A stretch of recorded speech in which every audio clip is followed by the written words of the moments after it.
Sinamar di belakang di simpang lampu merah Aur Atas Jalan Muhammad Yamin.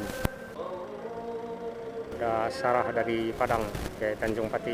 Di belakang ada Sinamar dari Mudia ke Padang. Ada Tintin juga ke Mudia. 2 unit arah ke Pekumbuh dari Padang.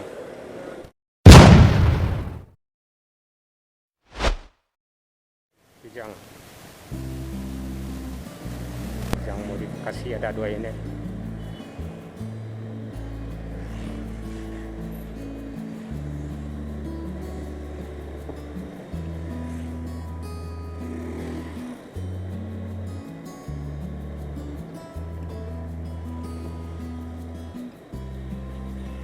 Ada Sinamar mengarah ke Padang dari Payakumbuh di Simpang Raya.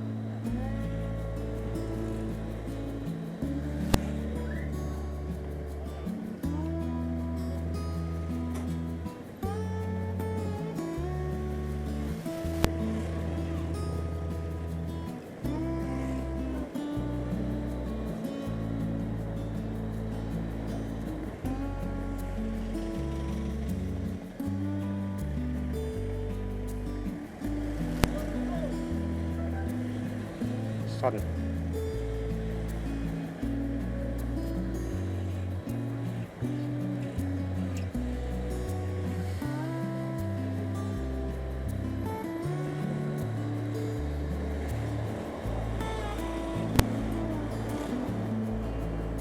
kau pembacaan itu habis apa itu lo rasu san malie ilaku barang itu kini kena hidup kando Padang Bukit Tinggi Payakumbuh.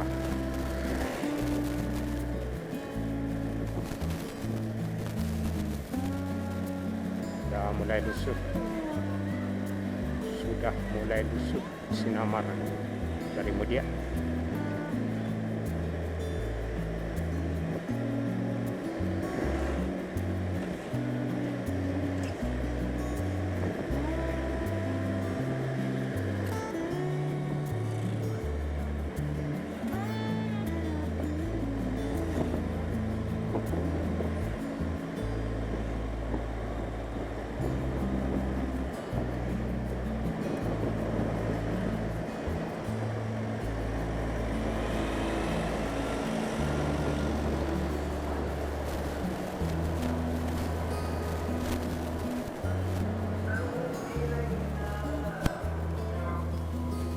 Sinamar di belakang di simpang lampu merah Aur Atas Jalan Muhammad Yamin.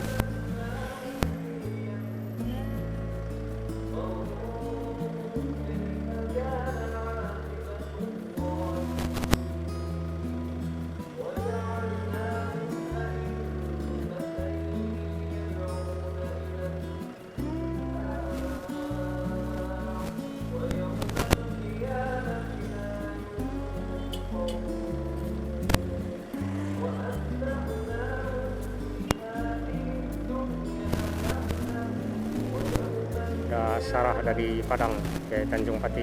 Di belakang ada Sinamar dari Mudia ke Padang. Ada